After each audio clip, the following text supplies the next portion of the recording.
نحمدہ و نصلی علی رسولہ الکریم، اما بعد۔ ناظرین محترم، سامعین کرام، معرکہ آدم اور ابلیس کے حوالے سے کچھ گزارشات آپ کے سامنے رکھیں گے۔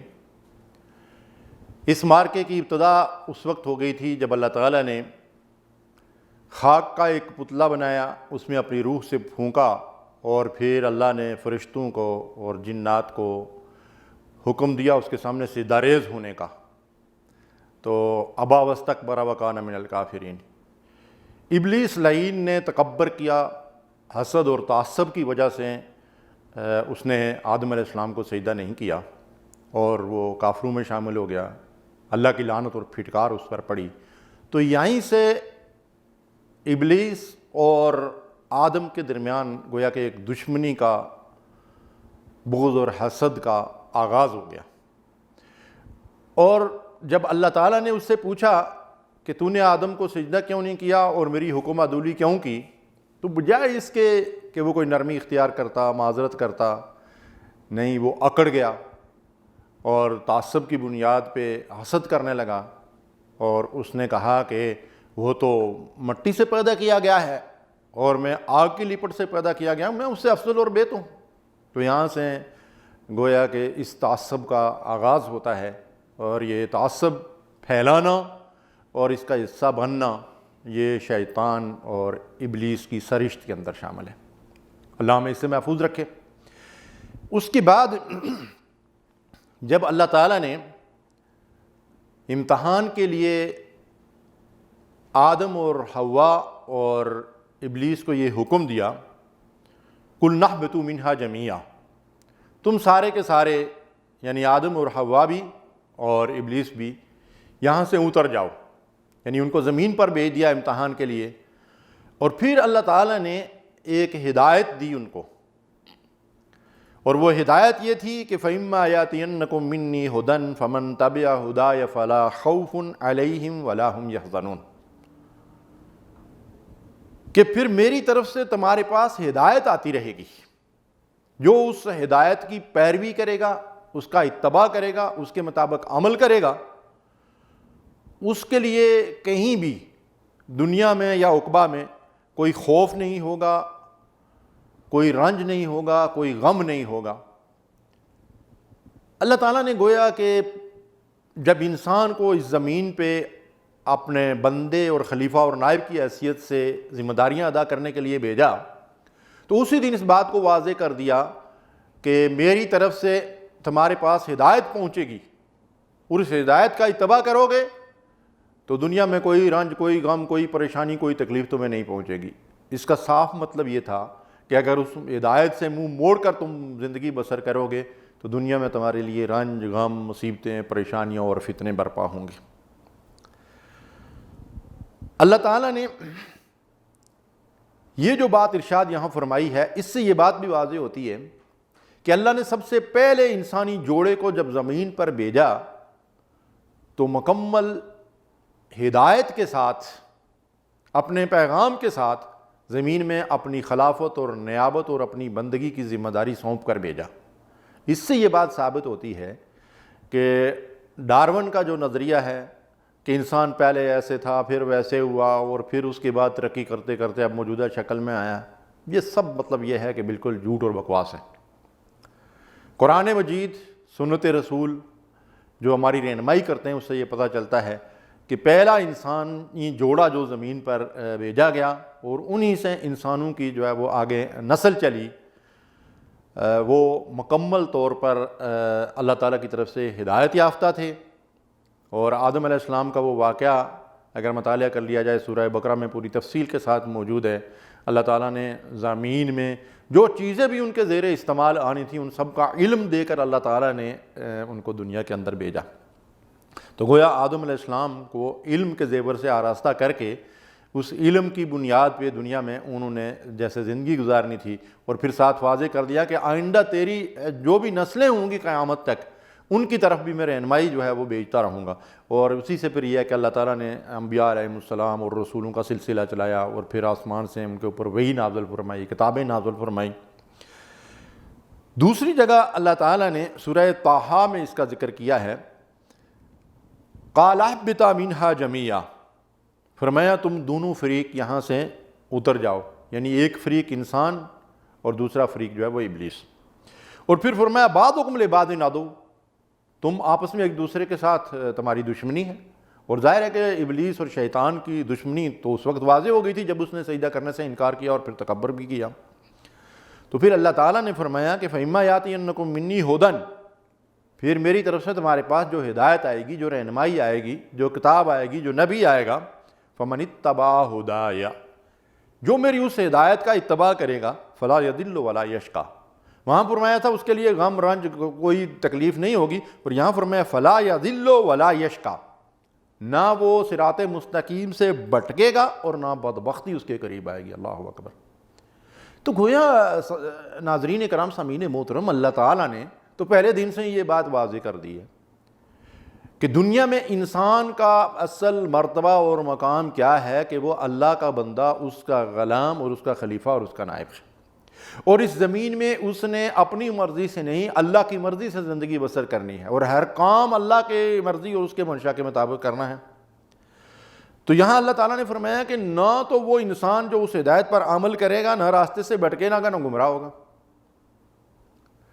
تو آدم اور حوا کو اللہ تعالیٰ نے اپنی مشیت کے تحت امتحان کے لیے جنت سے نکال کر زمین پر بھیجا تھا، اور یہ ہدایت دی تھی کہ تمہارے پاس میری طرف سے ہدایت اور رہنمائی آئے گی، جو اس ہدایت اور رہنمائی کے مطابق عمل کرے گا وہ واپس اسی جنت میں آئے گا، اپنے اصل مقام اور ٹھکانے اور اپنے اصل گھر پہ پہنچ جائے گا اور اس کا وارث بنے گا۔ تو یہاں اللہ تعالیٰ ارشاد فرماتے ہیں کہ اس جنت کی طرف جانے والا جو راستہ ہے وہ کون سا راستہ ہے؟ وَأَنَّ هَذَا صِرَاطِي مُسْتَقِيمًا فَاتَّبِعُوهُ۔ اللہ تعالیٰ قرآن میں ارشاد فرماتے ہیں کہ نبی ان لوگوں کو بتا دو، خبردار کر دو، باخبر کر دو کہ یہ صراط مستقیم میرا سیدھا راستہ ہے، یعنی وہ صراط مستقیم جس کی طرف قرآن بلاتا ہے، جس کی طرف محمد رسول اللہ صلی اللہ علیہ وسلم دعوت دیتے ہیں۔ إِنَّ هَذَا الْقُرْآنَ يَهْدِي لِلَّتِي هِيَ أَقْوَمُ، یہ قرآن ہے جو اس راستے کی طرف رہنمائی کرتا ہے، اس راستے کی طرف جو ہے وہ لے کر جاتا ہے، تو اس راستے پر چلاتا ہے، لِلَّتِي هِيَ أَقْوَمُ، جو بالکل سیدھا راستہ ہے، صراط مستقیم ہے۔ اور قرآن صرف اس صراط مستقیم کی طرف رہنمائی ہی نہیں کرتا، بلکہ اس کے دائیں اور بائیں جتنے آڑے ٹیڑھے راستے ہیں، گمراہی کے راستے ہیں جو انسان کو جہنم کے راستے پر ڈال دیتے، ان سب راستوں کی بھی نشاندہی کرتا ہے اور انسان کو ان سے بچنے کے لیے بھی رہنمائی کرتا ہے قرآن مجید۔ تو یہاں اللہ تعالیٰ نے فرمایا کہ اگر اس ہدایت کے مطابق عمل کرو گے تو بھٹکو گے نہیں، گمراہ نہیں ہوگے، صراط مستقیم سے ہٹو گے نہیں، اور بدبختی تمہارے قریب نہیں آئے گی۔ آج ہمارا حال کیا ہے؟ آج ہم مسلمان اس صراط مستقیم سے بھی ہٹ گئے ہیں اور بدبختی تو ہمارے گلے کا ہار بن چکی ہے۔ اب یہ تو تھا ان دو آیات کا جو حوالہ میں نے آپ کے سامنے رکھا، سورہ بقرہ اور سورہ طٰہٰ کا۔ اس میں اللہ تعالیٰ نے جو ہدایت ہمیں دی ہے اس کے اوپر عمل کرنے کے نتیجے میں اللہ تعالیٰ نے دنیا اور آخرت کی گویا کہ کامیابی کی ہمیں بشارت دی ہے۔ ہم سیدھے اللہ کی رضا اور اس کی جنت تک دوبارہ پہنچ جائیں گے، اپنے اصل مقام، اپنے اصل ٹھکانے اور اپنے اصل گھر جنت کے وارث پھر بنا دیے جائیں گے۔ اب اس کا دوسرا پہلو بھی اللہ نے سورہ طٰہٰ کے اندر جو ہے اس کے بعد بیان کیا ہے کہ اگر خدا نخواستہ انسان اس ہدایت سے منہ موڑے گا، ویسے تو ان آیات سے بھی واضح ہوتا ہے جب اللہ یہ فرماتا ہے کہ نہ تو تم گمراہ ہوگے اور نہ بدبخت، تو اس کا مطلب یہ ہے کہ اگر اس ہدایت کو چھوڑ دیں گے تو گمراہ بھی ہو جائیں گے اور بدبخت بھی بن جائیں گے۔ لیکن آگے چل کر اللہ تعالیٰ نے اس کو اور واضح کر دیا، فرمایا وَمَنْ أَعْرَضَ عَنْ ذِكْرِي فَإِنَّ لَهُ مَعِيشَةً ضَنْكًا، جو میری اس نصیحت سے، میری اس ہدایت سے منہ موڑ کر زندگی بسر کرے گا، یعنی وہ ہدایت اللہ کی کتاب سے نہیں لے گا، اللہ کی بھیجی ہوئی ہدایت سے نہیں لے گا، بلکہ کہیں اور سے ہدایت لے گا، معاشرے کے الٹے سیدھے رسم و رواج پہ چلے گا، خواہشات نفس کے پیچھے دوڑے گا، یہود و نصارہ اور غیر مسلم قوموں کی تقلید کرے گا، ان کے پیچھے بھاگے گا، تو اللہ تعالیٰ کی بھیجی ہوئی ہدایت اور انبیاء علیہم السلام کی لائی ہوئی روشن راہ سے ہٹ کر اور کوئی راستہ اختیار کرے گا، اللہ تعالیٰ فرماتے ہیں فَإِنَّ لَهُ مَعِيشَةً ضَنْكًا، میں دنیا میں اس کی زندگی تنگ کر دوں گا، مصیبتوں سے، پریشانیوں سے، فتنوں سے دوچار ہوگا ایسا انسان، اس کے لیے دنیا کی زندگی کٹھن اور وہ مشکلات سے دوچار رہے گا۔ آج ہمارا حال یہی ہے۔ سبب کیا ہے؟ اللہ کی کتاب سے اور اللہ کی بھیجی ہوئی ہدایت اور انبیاء علیہ السلام کی لائی ہوئی ہدایت سے اعراض، اور پھر یہ تو دنیا کی سزا ہے جو ہم پوری دنیا کے اندر بھگت رہے ہیں، لیکن آخرت کی جو سزا ہے وہ اس سے زیادہ سنگین ہے۔ ناظرین کرام ذرا سوچئے، غور کیجئے، آخرت میں اس شخص کا انجام کیا ہوگا جس نے دنیا میں اللہ کی کتاب سے رہنمائی حاصل نہیں کی، انبیاء علیہ السلام کے طریقے کو اختیار نہیں کیا۔ اللہ فرماتا ہے وَنَحْشُرُهُ يَوْمَ الْقِيَامَةِ أَعْمَى، قیامت کا دن ہوگا تو ایسے انسان کو میں اندھا کر کے اٹھاؤں گا، اس کی آنکھوں میں بینائی نہیں ہوگی۔ قَالَ رَبِّ لِمَ حَشَرْتَنِي أَعْمَى، وہ کہے گا میرے رب تو نے مجھے اندھا کیوں کیا؟ وَقَدْ كُنْتُ بَصِيرًا، میں دنیا میں آنکھوں والا تھا۔ اللہ کی طرف سے کیا جواب آئے گا؟ قال، اللہ تعالیٰ ارشاد فرمائیں گے اس کے اس سوال کے جواب میں، كَذَلِكَ أَتَتْكَ آيَاتُنَا فَنَسِيتَهَا، تیرے پاس میری آیات پہنچی تھی۔ اللہ کی آیات بے شمار ہیں، اس کائنات کے اندر اللہ کی بے حد و حساب نشانیاں جو ہے وہ ملتی ہیں۔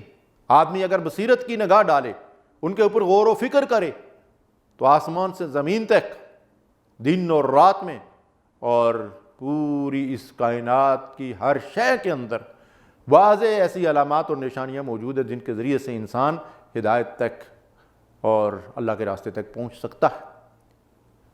اور اس کے بعد خود انسان کے اپنے جسم کے اندر کتنی نشانیاں ہیں جو اللہ تبارک و تعالیٰ نے رکھ دی ہیں، کیسا سسٹم اللہ تعالیٰ نے بنا دیا ہے، اور اس کائنات کا جو نظام اللہ تعالیٰ نے کیسا بنا دیا، جو اس بات کی شہادت دیتا ہے کہ اس کائنات کے بنانے والا اور اس کے نظام کو چلانے والا اور اس انسان کو پیدا کرنے والا اور اس انسان کے پورے مطلب یہ ہے کہ جسم اور جان اور روح کو آپس میں جوڑ کر ایک نظام کے مطابق جو ہے اس کی زندگی جو ہے وہ بالکل ایک طریقے کے مطابق جو ہے وہ رواں دواں ہے، یہ سب کچھ کرنے والا اللہ وحدہ لا شریک ہے۔ لیکن یہاں اللہ تعالیٰ فرماتے ہیں کہ قال كذلك أتتك آياتنا، تیرے پاس میری آیات پہنچی تھی، تو نے نہ کائنات کے اندر پھیلی ہوئی نشانیوں سے کبھی سبق لیا، نہ ان کے اوپر غور و فکر کر کے حقیقت تک رسائی حاصل کی، اور نہ تو نے میری روشن آیات جو قرآن کے ذریعے سے، رسول کے ذریعے سے تجھ تک پہنچی تھی، نہ ان کے اوپر غور و فکر کیا۔ فنسیتہا، تو نے میری آیات کو بلا دیا تھا تاکہ نسیان پہ رکھ دیا تھا۔ آج ہم نے قرآن کو کہاں رکھا ہوا ہے؟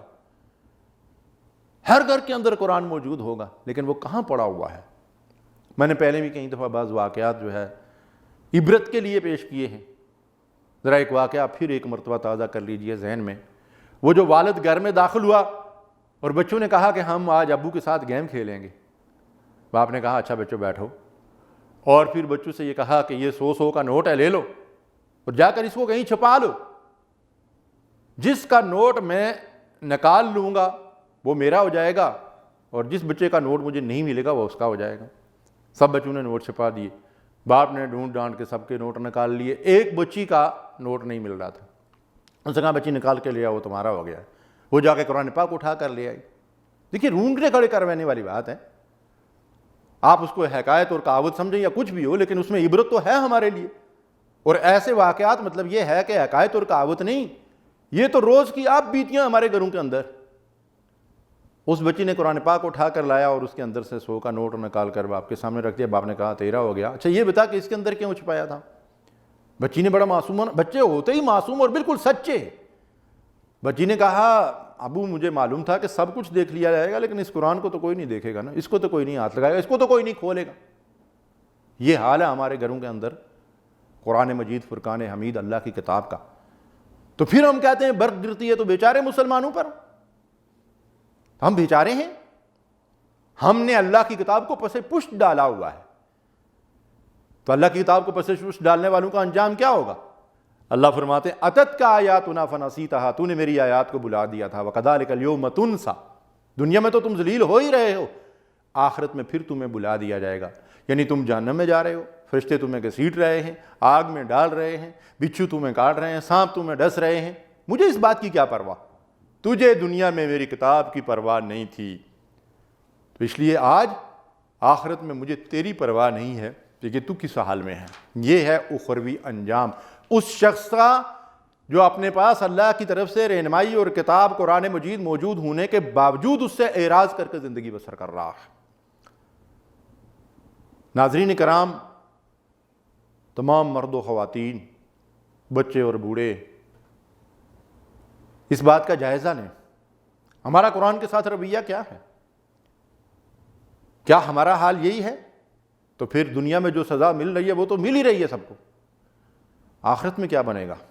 اس لیے یہ اس دنیا کی امتحان گاہ سے رخصت ہونے سے پہلے خدا را اللہ کی کتاب کے ساتھ اپنا تعلق جوڑ لو۔ آج دنیا کے اندر ہم جن مشکلات کا شکار ہیں، جن پریشانیوں سے دوچار ہیں، قرآن کس بات کی نشاندہی کر رہا ہے کہ ایسا کیوں ہے؟ ایک تو اللہ کی ہدایت سے ہم نے منہ موڑا ہوا ہے، اور دوسرا صاف طور پر اللہ نے قرآن مجید میں بتا دیا کہ شیطان نے جس دن آدم علیہ السلام کو سجدہ کرنے سے انکار کیا تھا اور پھر اس کے بعد میں نے ان کو زمین پر بھیجا تھا، اس دن اس نے اولاد آدم کو چیلنج کر دیا تھا اور اللہ سے صاف طور پر یہ کہا تھا کہ میں ان کو گمراہ کر کے تیرے صراط مستقیم سے ہٹا کر جہنم کے راستے پہ ڈال دوں گا اور ان کو ناشکرہ بنا کے چھوڑوں گا، ان کو کافر بنا کے چھوڑوں گا، یہ تیری نعمتوں کا شکر ادا نہیں کریں گے، کفران نعمت کریں گے۔ تو اللہ تعالیٰ نے اسے جواب میں ارشاد فرمایا تھا کہ میرے مخلص بندوں پہ تیرا داؤ نہیں چلے گا، تیرا وار کارگر نہیں ہوگا۔ اب آپ دیکھیں کہ وہ ابلیس جس نے ہمیں چیلنج کیا، اور میں نے آپ سے عرض کیا کہ موضوع ہے مارکہ آدم و ابلیس، اب وہ اس ابلیس نے کیسے ہمیں چیلنج کیا ہوا ہے، اور اللہ تعالیٰ ہمیں خبردار کرتا ہے۔ اللہ فرماتا ہے یا بنی آدم لا یفتننکم الشیطان کما اخرج ابویکم من الجنہ، اے آدم کے بیٹو، اے آدم کی اولاد، لا یفتننکم الشیطان، کہیں شیطان تمہیں کسی فتنے میں مبتلا نہ کر دے، کسی مصیبت اور کسی پریشانی اور کسی آزمائش میں نہ ڈال دے۔ کما اخرج ابویکم من الجنہ، جیسا کہ اس نے تمہارے والدین آدم اور حوا کو جنت سے نکلوا دیا تھا، ان کو فتنے میں ڈال دیا تھا۔ اس نے وہاں کیا کیا تھا؟ فَأَزَلَّهُمَا الشَّيْطَانُ عَنْهَا فَأَخْرَجَهُمَا مِمَّا كَانَ فِيهِ، جنت کے مزے وہ لے رہے تھے، جھوٹی قسمیں کھا کر ان سے کہا کہ یہ جس درخت کے قریب جانے سے اللہ نے آپ کو منع کیا ہوا ہے، میں قسم کھا کے کہتا ہوں کہ دائمی بادشاہی مل جائے گی اگر اس کا پھل کھا لو۔ فَنَسِيَ آدم اللہ کی اس نصیحت کو بھول گئے۔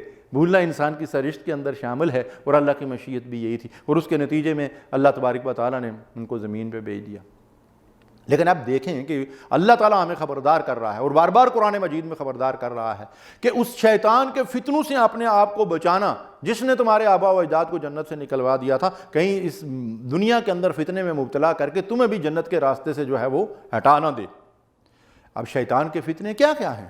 مال و دولت کی حرص، خواہشات نفس کی اندھا دھند پیروی، زنا، شراب، عہدے اور مناصب کی لڑائیاں، قوموں اور قبیلوں کی عداوتیں، اور پتہ نہیں کیا کیا مصیبتیں۔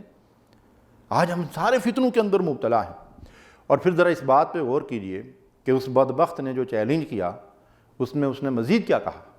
اس نے کہا لَأَقْعُدَنَّ لَهُمْ صِرَاطَكَ الْمُسْتَقِيمَ، یہ جو صراط مستقیم سیدھا راستہ جنت کا راستہ ہے، میں نے آپ سے عرض کیا نا کہ ہماری منزل جنت ہے، ہم مسافر ہیں، ہم نے واپس اس جنت تک پہنچنا ہے قرآن مجید کی ہدایات اور انبیاء علیہ السلام کی ہدایات کے اوپر عمل کے ذریعے سے، اللہ کی اطاعت کے ذریعے سے، فرمانبرداری کے ذریعے سے۔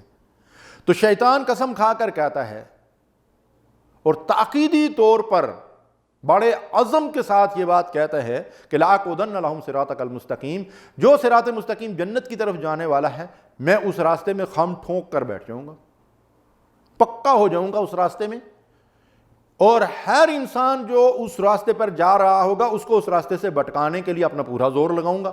کیسے کیسے زور لگاؤں گا؟ ثُمَّ لَآتِيَنَّهُم مِّن بَيْنِ أَيْدِيهِمْ، آگے سے حملہ کروں گا ان کے، اور وَمِنْ خَلْفِهِمْ، پیچھے سے، وَعَنْ أَيْمَانِهِمْ، ان کے دائیں طرف سے حملہ کروں گا، وَعَنْ شَمَائِلِهِمْ، ان کے بائیں طرف سے ان کے اوپر حملہ آور ہوں گا، وَلَا تَجِدُ أَكْثَرَهُمْ شَاكِرِينَ، اور ان کی اکثریت کو تو شکر گزار نہیں پائے گا۔ چیلنج کر دیا اس نے۔ اس طریقے سے شیطان اور ابلیس اور طاغوتی قوتیں اور طاقتیں اور ابلیسی لشکر ہمارے اوپر حملہ آور ہیں۔ یہ ہے وہ ہمارا طاقتور دشمن جس سے ہمیں مقابلہ درپیش ہے، اور جس کے پاس اتنی قوت اور صلاحیت ہے کہ وہ ہمیں دیکھتا ہے، ہم اسے نہیں دیکھ سکتے، اس کے لاؤ لشکر ہمیں نظر نہیں آ رہے ہیں، وہ دائیں بائیں آگے پیچھے سے ہمارے اوپر کیسے حملہ کرتا ہے بعض اوقات پتہ ہی نہیں چلتا۔ اور پھر آپ دیکھیں کہ اس کے پاس یہ طاقت بھی ہے کہ جسم کے اندر خون کی مانند گردش کرتا ہے، اور ہمارے دلوں اور دماغوں کے اندر وسوسے تک ڈال سکتا ہے۔ بھئی اتنا طاقتور دشمن، اتنا کیل کانٹے سے لیس، اس کے ساتھ ہمیں مارکا درپیش ہے، اس کے ساتھ مقابلہ ہے اولاد آدم کا۔ اس مقابلے میں ہمارے پاس کیا اسلحہ ہے؟ کیا اللہ تعالیٰ نے ہمیں شیطان کے حوالے کر دیا؟ ہرگز نہیں. وہ رب تو رحمان ہے. الرحمن علم القرآن. اس کی صفت رحمت کی سب سے بڑی دلیل یہ ہے کہ اس نے ہمیں شیطانی قوتوں اور طاقتوں اور ابلیس اور اس کی ذریت اور طاغوتی قوتوں سے مقابلے کے لیے قرآن جیسی عظیم نعمت عطا فرمائی. وہ ہتھیار ہمیں تھما دیا کہ اگر ہم اس سے لیس ہو کر ابلیسی قوتوں کا مقابلہ کریں تو دنیا کے اندر کوئی طاغوتی قوت ہمارا مقابلہ نہیں کر سکتی. لیکن ہمارا حال کیا ہے؟ ہم اس قرآن کو بھول گئے، اس کو پس پشت ڈال دیا. کتنے ہیں جو قرآن مجید کو سمجھ کر پڑھتے ہیں، اس کی آیات میں غور و تدبر کرتے ہیں، اس کے حلال و حرام کے مطابق عمل کرتے ہیں، اور وہ تو آٹے میں نمک کے برابر بھی نہیں ہیں کہ جو اس قرآن کے زندگی کا دستور بنانے کے لیے جد و جہد بھی کر رہے ہو اور اس کا ابلاغ بھی کر رہے ہو. یہ قرآن کے حقوق ہیں، اس کو پڑھنا، اس کو سمجھنا، اس کے مطابق عمل کرنا، اس کا فہم اور ادراک اور اس کا علم حاصل کرنا، اس کے پیغام کو آگے پہنچانا اور اس کو دستور زندگی بنانے کے لیے جد و جہد کرنا، یہ قرآن کے حقوق ہیں.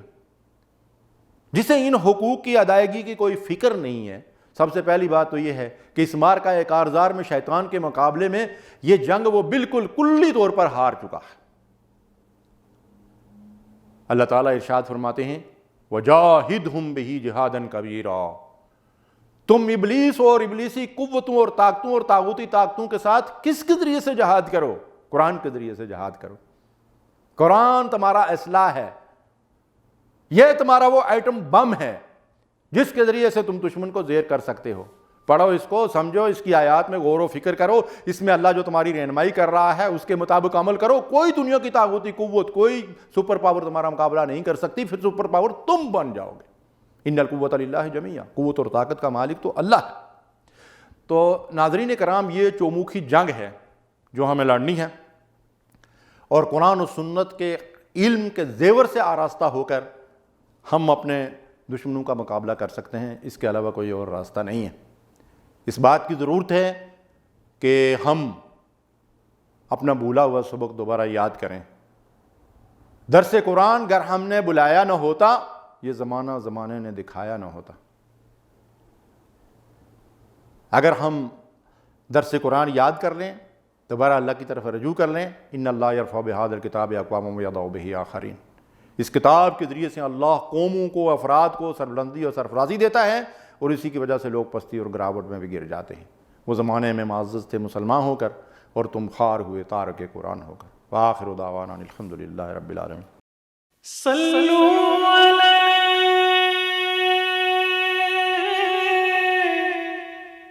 وآلہ